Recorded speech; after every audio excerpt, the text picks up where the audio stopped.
I teach you theories, but I show you how it is applied. Ang problema ko sa eskwela, tinuruan kayo ng theory. Nag-exam pa kayo. Yung teacher, alam niya paano i-apply? Paglabas ng anak sa eskwela, ang feeling lang gagaling nila. Kasi naka-BS entrepreneurship, no? Tumaas ang mata ng nanay niya kasi sabi niya, yung anak ko magaling na. No? Minsan, di ba, feeling mo magagaling sila kasi marami silang alam eh. Wala naman silang application na. Yung teacher nila, hindi sila tinuruan paano mag-apply. So, theories are right. Pero kung puro ka theories, now, let me ask you a question. Dami mong alam.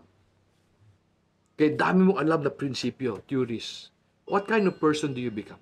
Yung tao masyadong maraming alam. Idealistic. So when you are idealistic, anong tawag sa'yo? You become very proud. You become very arrogant. Kasi when you start to apply and nagkakamali ka, ano nangyayari sa'yo? Pag marami ka ng frustration, hindi nag-work, yung arrogance mo, ano nangyayari?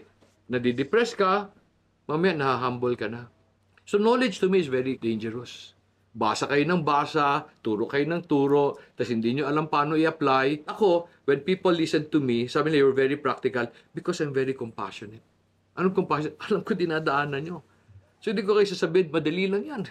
Hindi madali yan. Sana may natutunan ka sa video na napanood mo.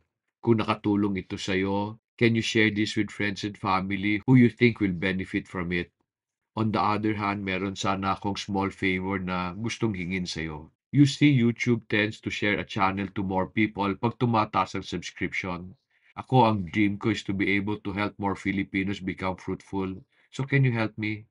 Will you subscribe to this channel and also click the like button? And then if you can, share the channel to your friends and family also.